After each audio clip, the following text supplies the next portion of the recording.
We would like to begin by acknowledging that Concordia University, a partner of Blue Metropolis, is located on unceded indigenous lands. The Ganyangehaga Nation is recognized as the custodians of this land and waters on which we gather today. Jojake, Montreal is historically known as a gathering place for many First Nations. Today, it is home to a diverse population of Indigenous and other peoples. We respect the continued connections with the past, present, and future, and our ongoing relationships with Indigenous and other peoples within the Montreal community.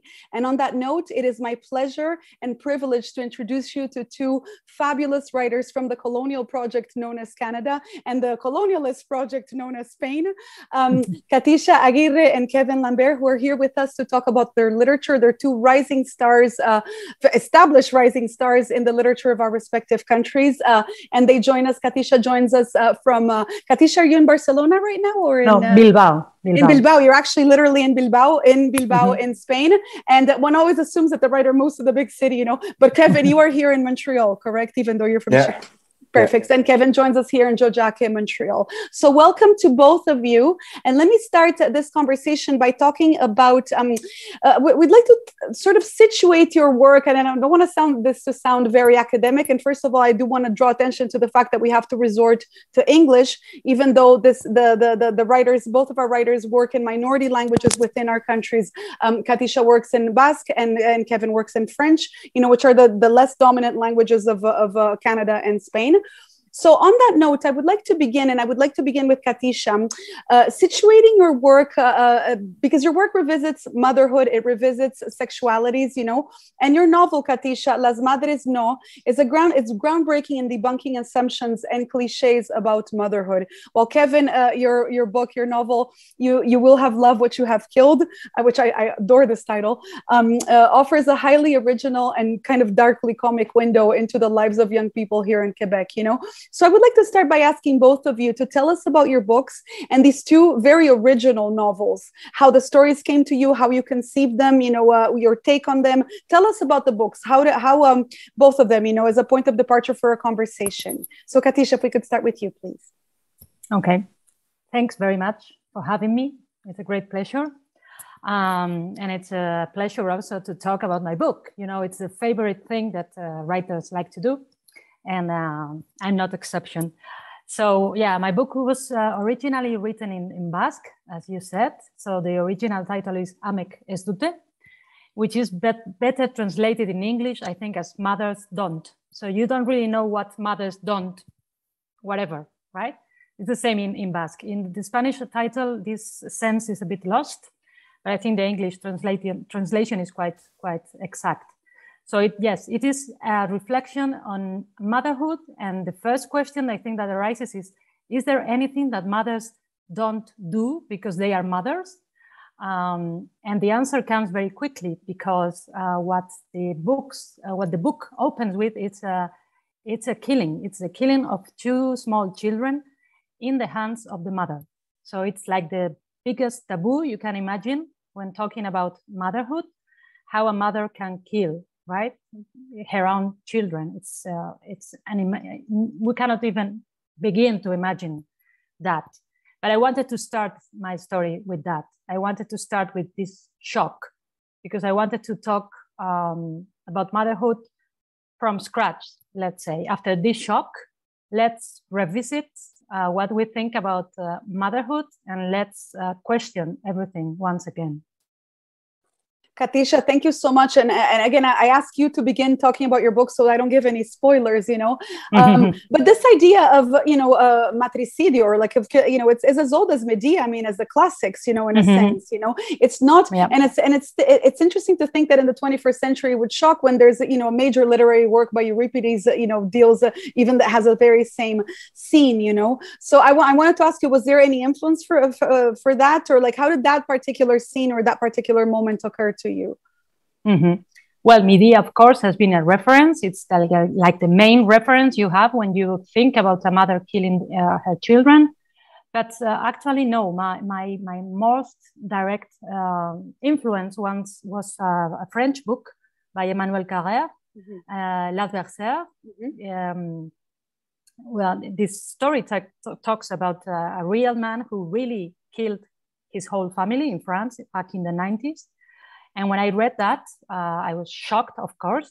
But my first thought when I just finished the book was, could this story be told if the killer was a woman and the killer was the mother? And I think the answer was not. The story couldn't be told the same way. We don't think about men and women the same way. We don't consider mothers and fathers being the same thing. And there are a lot of differences and taboos that apply only to mothers. So if I have to recognize a real influence, that will be this book.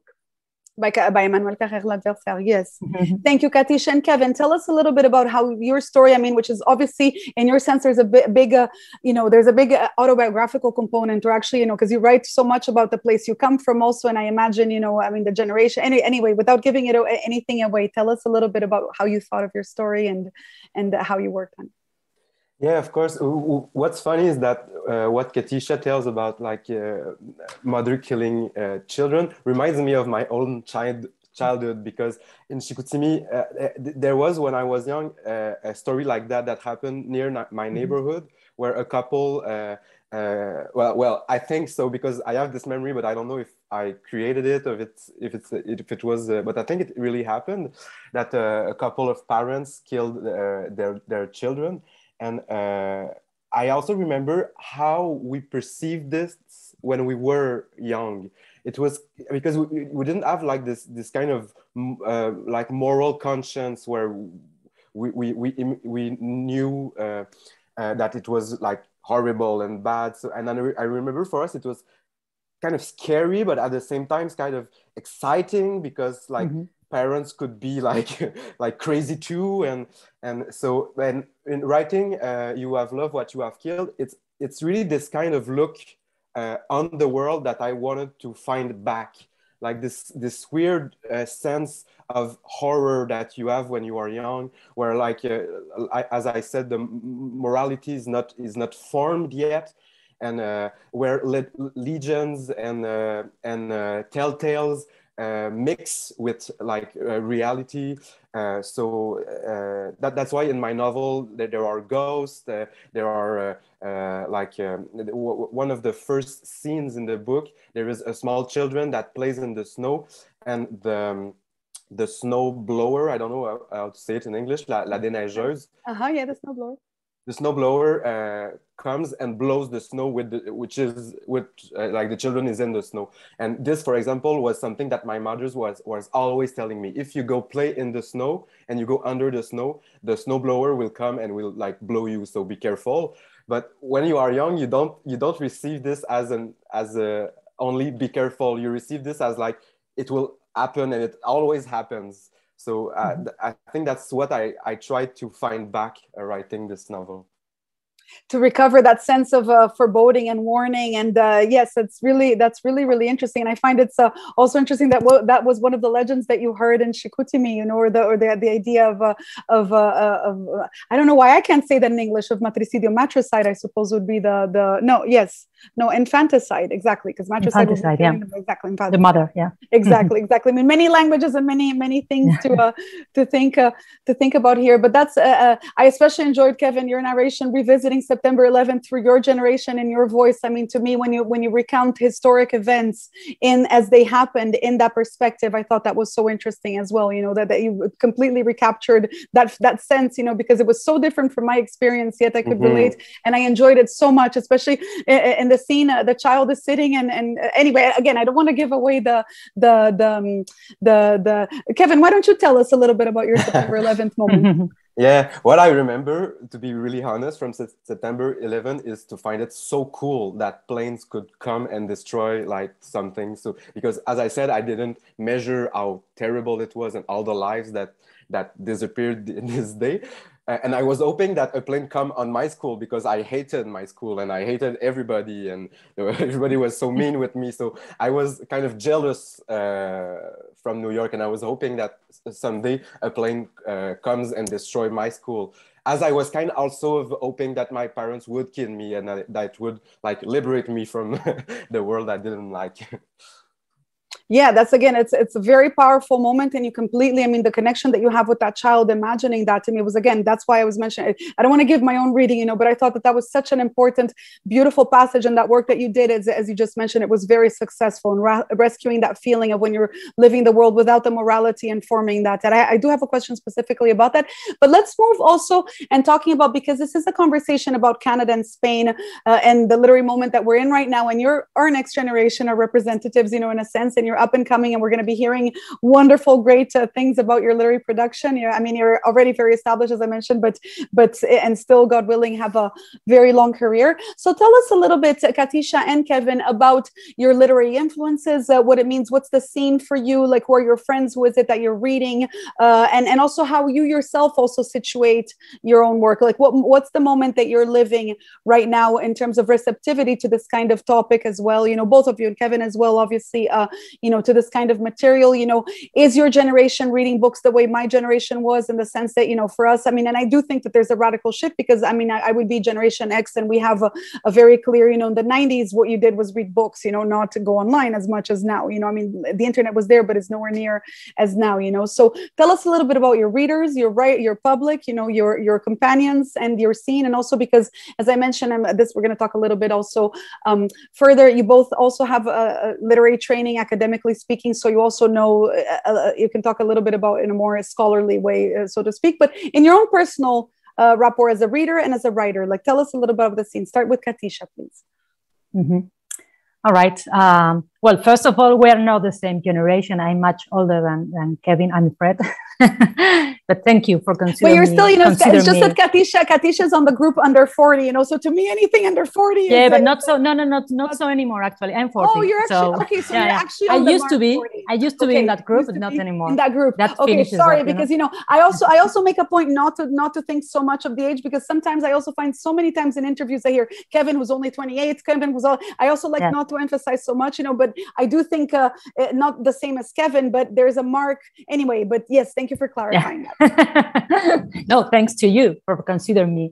Well, yes. Well, first, I think in my case, it's quite particular, because I write in this very minority language. To give you a clue about Basque language, it is only spoken, well, for the most optimistic statistics, they will say 1 million people, okay? But for most of those 1 million people, it's not their first language. So they learn it afterwards, they learn it at school, or they learn it because they want to have a better job here in the Basque Country or whatever. So that means that it's a really small community, and it's even smaller those who read in Basque, because you can be a native Basque speaker, but you are not used to read in that language. So you just, if you are in the Spanish side, you read in Spanish. If you are in the French one, you read in French. So that means we are really only a few of us, okay? But at the same time, there is also this feeling of, can I say militancy? They are militant of the language. So many people who read everything that is written in Basque, because they want to promote the language. But this group is decreasing, I would say. That is something that comes from the previous generations, the post-Franco, post-dictatorship generation, who had a true commitment with the language. These days, we don't have this so strongly, I would say. But still, I think I have a quite solid public, well, quite solid in these terms, in this, relatively solid group of readers. And I think I published for the first time 15 years ago. So I'm in the middle of my career, I would say. I wouldn't consider me a beginner. And that goes also for my public. I think I'm not considered a newcomer anymore. There are much younger writers now. So yeah, I'm somewhere there in the middle, right? But then I have the Spanish market as well, which for me, it's not, of course, like a foreign market. Like it will be the French or the English. No, for me, it's like my second home. And because it's my language as well. And I actually translated myself twice. That's what I was going to ask, because you share that with Carmela Jayo also, who translated her work, writing in Basque and then translating to Spanish and translating your own writing, which is its own thing. The work of translating, in a sense, is kind of even rewriting the novel, right? Yes, actually, it's quite hard, and I'm not gonna do it again. My next novel, somebody else will translate it because it's too much work. But my previous two novels, yes, I published them in Basque first, and then I translated them myself, and that opened a new world for me, a new market, and even new public. No, when I'm published in Spanish, nobody knows me. When I published my first novel, no one knew me, and my second either, because nobody had read my first novel. So by this, I mean that if somebody really reads my novel, it's because they are interested in the novel, in the work, not because of my name. In the Basque Country, I might be known, or more or less, but in Spain, not at all. And that is also very rewarding when you see that a book is well received, just because of the quality or the characteristics of the book. So for me, it's quite a different experience to publish in first here and then in the rest of Spain. And Katisha, would you say that then you have to go from Basque to Spanish and then eventually to English, because there's also a big leap, when you get translated to German and English for different reasons, then you always have to be but go to a bigger language to reach to expand your public. You forcibly have to change the language, which, it becomes, it's a version of the story and the book, but it's a different book because it has a different sound. It's different, so that's really interesting. And I think, again, also that both of you speak very, very good English, and again, that's typical, I would say more typical of people that come from minority languages that have to adapt. Whereas the mainstream Spaniards or mainstream Canadians will only speak English or Spanish, they won't even speak French. Which is, technically in French is an official language, as is Basque, but it's in a bilingual sense, and Canada has many languages. And on that note, Kevin, tell us a little bit about your generation of writers also, and also if you do want to talk a little bit about what it means to write, to be a Quebec writer and a Canadian writer at the same time. Okay. Well, the French in Quebec is not doesn't have the same political sense as for past generations. Like in the 60s, writers especially had to do a big work in 60s, 70s to defend writing in French and to allow writers to have a career in French and to develop programs. And it's a longer story, but it happened really actively in the 60s. And we are héritiers, we inheritors, yes. Yeah, we are inheritors of their work, because today, writing in French in Quebec goes without saying. It became in our small place a dominant language, that it's not in North America, but in the space of Quebec, French has become a dominant language, and indigenous languages are really in a minority state versus French on our territory. But even in the Quebec French, there are different kind of French. So the French that is dominant is not the French that people speak. It's a French that is closer to an international French. Michel Tremblay often say middle of Atlantic French, so French where there is nobody that speaks French because it's the ocean. French between the pond, that's a beautiful analogy. Yeah, that's it. Yeah, so it's like a normative French, and but we still have this kind of domination from this French towards the French that is more that comes from labor classes, that comes from regions, and it's always a struggle to bring this those français mineurs, those minor Frenches into the literary writings, which is which tends to the more normative French. So, and there is another scale when even the normative French from Quebec goes to the empire, when it goes to Paris, because even our normative French in Paris is not French for them. So I think I'm trying to do like a kind of portrait. I don't know. No, that's exactly, you're both doing a fantastic job, because I just want to remind, the purpose of this conversation, as much as we want to focus so much on your novels, but it's 45 minutes and the idea is to meet Canada and Spain together, so we're so for both sides are learning about, and I would say even the Anglos don't know about that. I mean, in our own country, and I would say the Spaniards also, Katisha, wouldn't know either. So I think you're kind of in a sense also introducing yourselves to Canada and to Spain as well, which is also really interesting by talking to each other. So on that note, I wanted to just insert a little question in there about, again, the context of this conversation is with Canada passing the torch of guest of honor to Spain in the Frankfurt Book Fair. And so now, Kevin, I'll start with you on this, and then Katisha, because of your expectations. Kevin, your review. How has this affected your writing, the presence of Canada in Frankfurt? I mean, obviously, I know you didn't go because it was a very small delegation that went because of but I was wondering if you could tell us a little bit about how it affected the industry, or like things, I mean, the impact that it has in so far as you can tell, this vitrine of Canada being showcased in Frankfurt. And then Katisha, what I want to ask you is, what are your expectations and how has this affected, for example, part of the reason why I got to know you is because you were in the series of 10 under 30, these selections, these curations, Katisha's part of the selection of the 10 top writers under 40 or 10 of 30, in Spain. So that's why, when we selected the dialogue, it was coming from their proposals, and we chose Katisha for several reasons, but also because, again, she's one of the reasons being the fact that she's from a minority language in a bigger country. So tell us a little bit, Kevin, about what it meant to you, if anything, if it applied, if it boosted you, if you saw a boost in CanLit in general, like how it affected you and CanLit, and then Katisha, if you could tell us as well.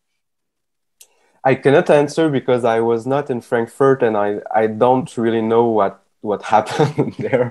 So, but the only thing I can say is that we didn't hear that much about it in Quebec, in the media coverage and everything. I feel like I missed informations. But I wasn't there. That's also a really interesting thing, Kevin. Thank you so much for your answer, especially if a writer isn't hearing as much.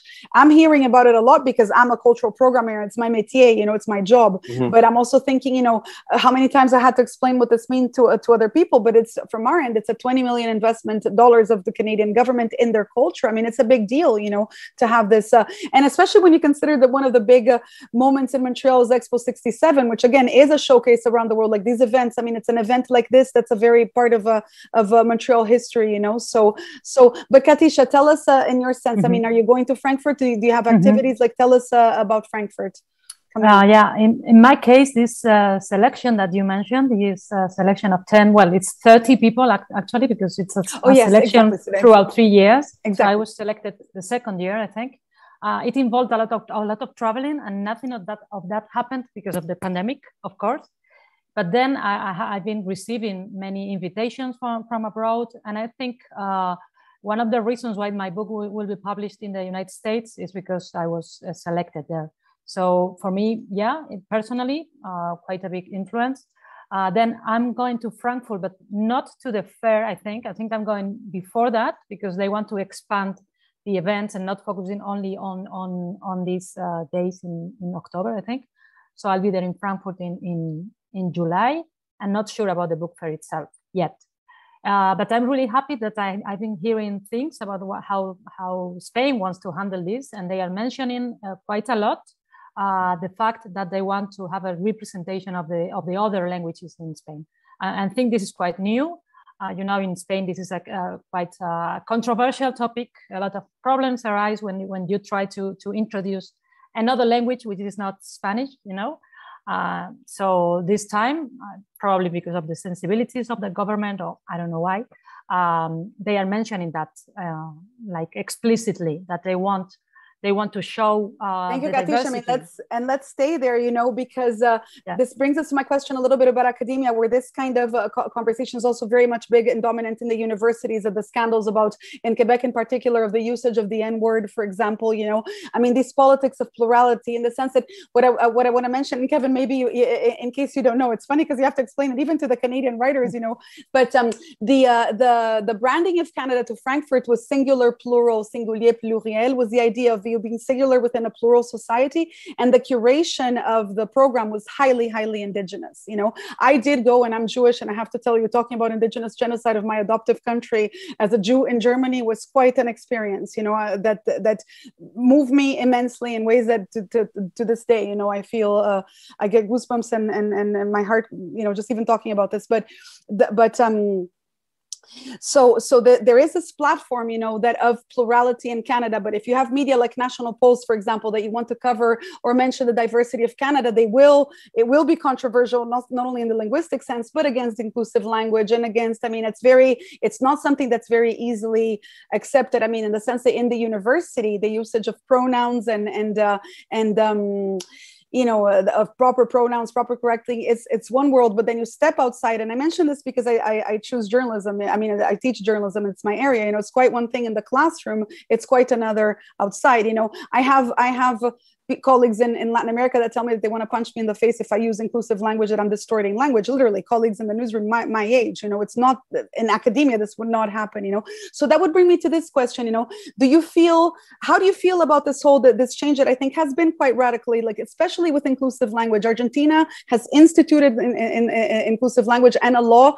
Argentina has a media law of hiring 1% trans people, for example, you know, or non-binary people, you know, just and the definition of woman in Argentina is cis, trans, and non-defined. You know, Argentina is very ahead in Latin America in ways that are not the case at all, I would say, even in Canada, certainly also not in the US. But anyway, tell us a little bit about academia, about the institutionalization of this in universities, because you both teach, you're both very active, you know. Tell us how that is in academic circles in Canada and Spain. First with Kevin and then Katisha. Thank you, Katisha, for bringing this up also.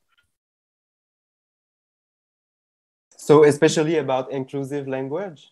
Yes, inclusive language, and the entire change of discourse, Kevin, like the more acceptance of talking about indigenous issues, racial issues, gender issues, in a way that was in the 90s, it was a much more restricted to the cultural studies majors. It wasn't, you know, and I do see a shift as a scholar being, you know, anyway, so I just wanted to get your take on this. Okay, well, what's special, I feel, about like my generation of like students and people who are academics is that we bring kinds of knowledges into academics that were not taught to us. So, for example, I didn't learn queer studies in my academic like studies.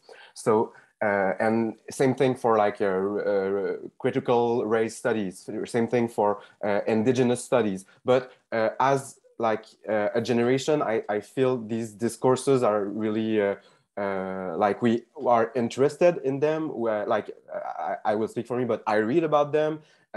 I'm looking to what other people elsewhere do about those issues and those new like theoretical issues. But as I said, we have to bring them in an institution that like for them it's new. It's like it's out of nowhere, because I don't know, from now like before there was not a big place for like issues that are linked to minorities.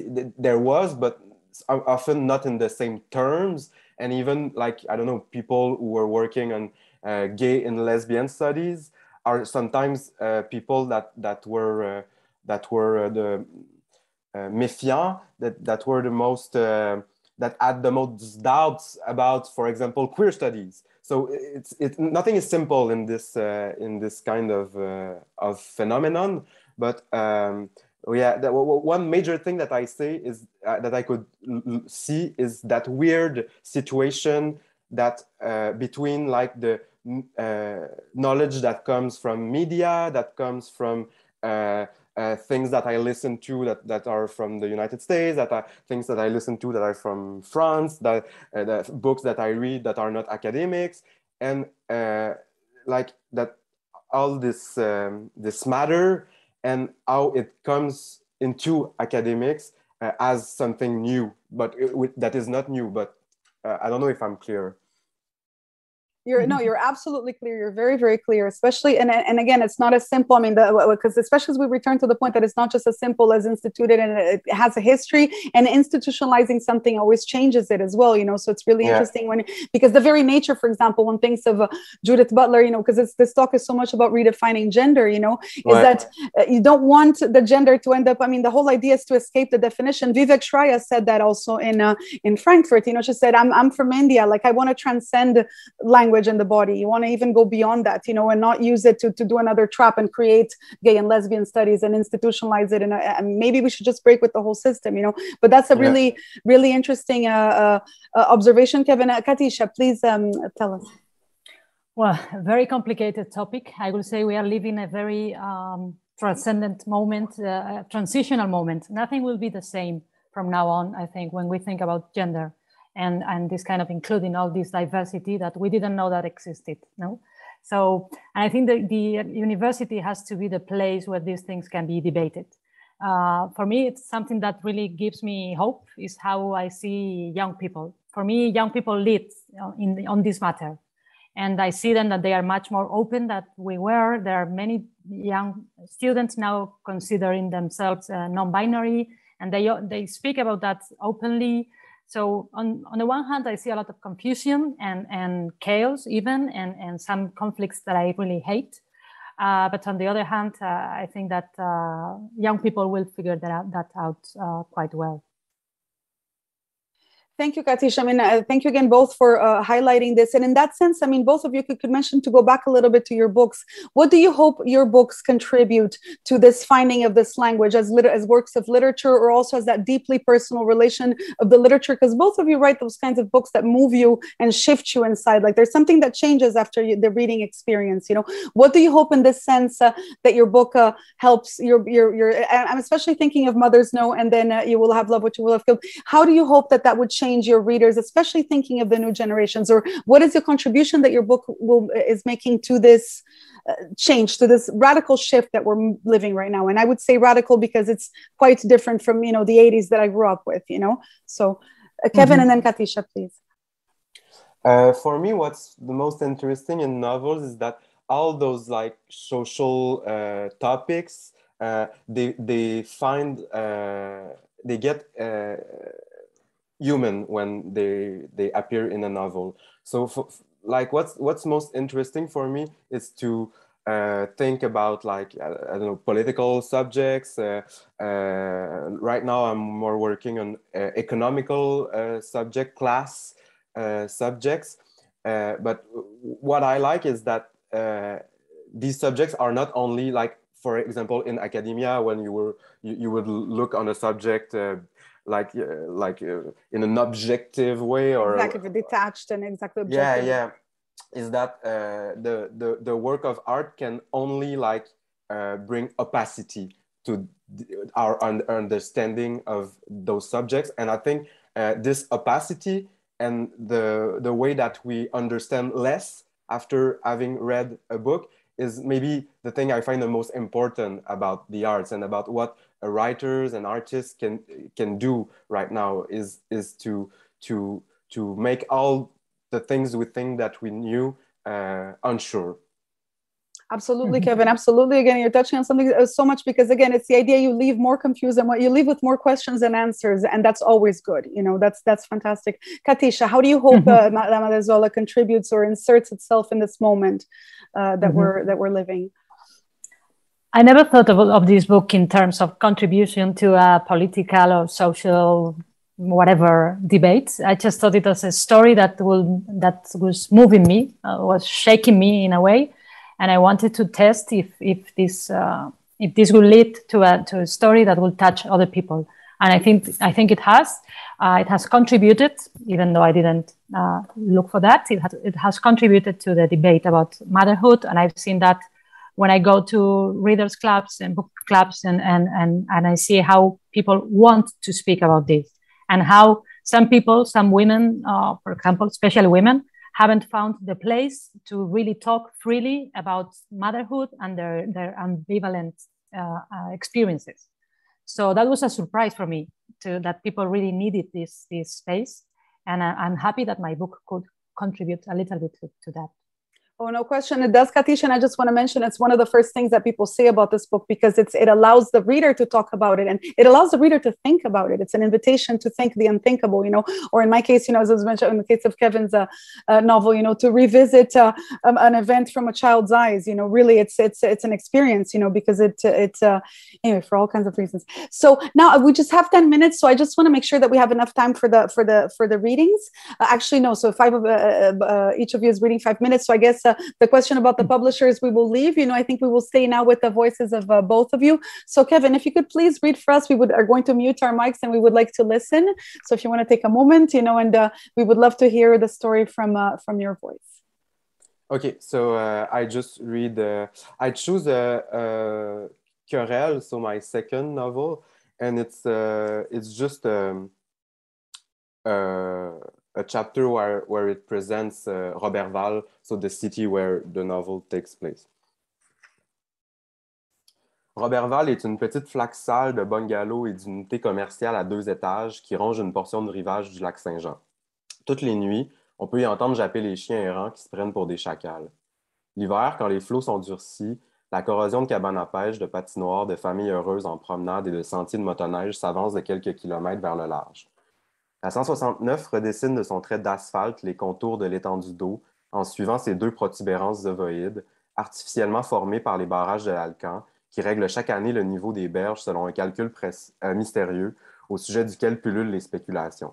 Certains disent que la multinationale obéit aux lois archaïques de la bourse et de l'action, d'autres jurent qu'il s'agit d'une obscure nécessité commandée par la production d'aluminium, d'autres encore grognent que c'est juste pour faire chier le peuple. Dans tous les cas, ça fait capoter les plaisanciers et les propriétaires de plage. À chaque printemps, Rio Tinto dompe des tonnes de sable pour combler l'érosion causée par la fluctuation des eaux. Ce n'est pas une belle poudre dorée venue tout droit des littoraux du Mexique, fine comme de la poussière et imprégnée d'un parfum de daiquiri ou de crème solaire que les machines déversent à chaque fonte. Non, c'est une pierraille rugueuse qu'ils étendent grossièrement à la pelle mécanique sur la rive, où les enfants passent leur été à tamiser le sable à l'aide des jouets multicolores, collectionnent les roches rares et les bouchons de bière, jusqu'à ce que le sol refroidisse de nouveau, que les vagues s'abaissent et gèlent. L'été suivant, il faut tout recommencer, trouver les mêmes botches, les mêmes vieilles mitaines, parfois une boucle d'oreille en or ou en toque perdue dans la neige. Les enfants doivent lutter contre les chiens errants à coups de pied et de bâton pour pouvoir s'attaquer au plus beau tas de terre. Les bêtes creusent dedans pour trouver à manger, pissent dessus pour marquer leur territoire, attaquent rarement les hommes, mais les fillettes et les garçonnets sont des proies à la mesure de leurs crocs cassés. Puis le mercure retombe, le froid revient à la charge et les chiens sauvages sont forcés de se trouver une tanière, un misérable trou dans lequel dormir jusqu'au printemps. Les plus faibles, les bêtes malades ou les chiots mal portants sont retrouvés morts, leurs carcasses jonchant les déchets imbibés de neige fondue, trempant dans les flots brouillés de ruisseaux temporaires qui surgissent pour s'écouler jusqu'au lac, emportant emballage de gâteaux boueux, verres de carton défait, clous rouillés, essence visqueuse au reflet arc-en-ciel. Les rues de la ville se vident de leurs cochonneries en autant de canaux crasseux gravés dans les vertèbres de bitume du boulevard Marcotte. Les maisonnettes vieillissant à la même vitesse des 2 côtés de la route régionale, sauf sur le bord de l'eau, ou les nouveaux développements immobiliers, quand tu prends à droite au concessionnaire Mitsubishi en arrivant de Chambord ou en t'en allant vers la Pointe Scott, non loin du pénitencier. Là, les terrains sont chers et les demeures imposantes, des manoirs, des châteaux qui rajeunissent d'année en année. Leurs bardeaux se réparent et leurs fenêtres se rafraîchissent chaque fois qu'une vente est conclue, toujours plus chère, à un nouveau venu dans la région, à une nouvelle riche qui entame sa vie professionnelle en s'endettant pour des rideaux d'organza et quelques couches de peintures étendues par 2 entrepreneurs d'une coopérative de construction, tout sourire, pour des sommes astronomiques. Voilà. Wonderful, Kevin. That was beautiful. Thank you so much for sharing that with us, for sharing your reading and your voice. And now, Katisha, Katisha is going to read both in Spanish and in Basque. So go ahead, Katisha. Okay, I'll start with the Spanish version of Las Madres, ¿no? It's like that. La madre malvada versus la madre escritora. Una checklist incompleta. La buena escritora se encierra en su cuarto y no abrirá la puerta aunque el niño la aporree. Llore o suplique, la buena escritora resistirá. Usará tapones, pondrá un pestillo extra. Está escribiendo. La buena escritora contrata niñeras para que estén con el niño mientras ella escribe. La buena escritora usa su propia maternidad como materia prima de su literatura. La buena escritora lee libros sobre la teoría del apego, sobre la fisiología del parto, sobre métodos de crianza en la antigua Grecia. No ve que el niño se ha caído del tobogán porque tiene la cabeza metida en un libro. La buena escritora, cuando coge a su cachorro en brazos por primera vez en la sala de parto, ya está pensando en cómo describir el momento de una manera original. La buena escritora es capaz de comentar Madame Bovary desde una perspectiva de género, explicando por qué el deseo sexual de la mujer y su falta de instinto materno son en realidad dos caras de la misma moneda. La buena escritora ha llegado en ocasiones a envidiar a Emma Bovary, que dejaba a su hija recién nacida con una ama de cría y solo la visitaba algunos domingos, pocos en realidad. La buena escritora se pregunta si sus hijos le perdonarán algún día el hecho de ser tan buena escritora. La buena escritora, en realidad, querría ser un hombre. That's it. And I don't know if I have the time for the best. No, yeah, you definitely do. You definitely yes? do. We just got the call. Sorry, I was not ready to unmute my mic. Yes, you have definitely.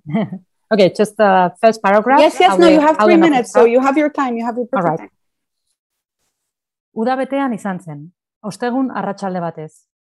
Egun hartan, umezainak Armentiako etxeko esia igaro zuen infernuko ateak zabaltzen dituenak nola. Masaiak gorrituta eta gogoz bestera. Oizuenez, ostegun arratsaldetako bere 4 ordu libreak azkarregi agortu zitzaizkiola sentitzen zuen. Melani zuen izena neskak, eta 9 hilabete zeramatzan Gasteizen. Gaztelera ikasten eta bizitzan eman beharko zuen urrengo pausua, zein izango zen erabaki nahian. Bizikleta atzealdean lotu, sandalitako lokatza lona edoala gainetik kendu eta tentuz sartu zen etxean. Ez zuen soinurik aditu eta diskrezioz begiratu zuen sukaldean, egon gelan, etxeko Andrearen estudioa antzekoan. Burua, egun hartan ezagututako mutil batengan zuen, salburutik bizikleta ibilalditxo bat proposatu ziona. Ez zegoen gaizki, baina. Muchísimas gracias, Katisha, and merci beaucoup, Kevin. And bueno, no sé cómo se dice gracias en vasco. Eskerrik asko. Eskerrik asko. Bueno, thank you so much. Again, we have to resort to English to finish our talk, the dominant language.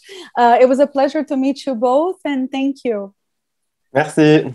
Same here, and I hope I can read your book soon, Kevin. Yeah, me too. Merci beaucoup. Merci. Au revoir.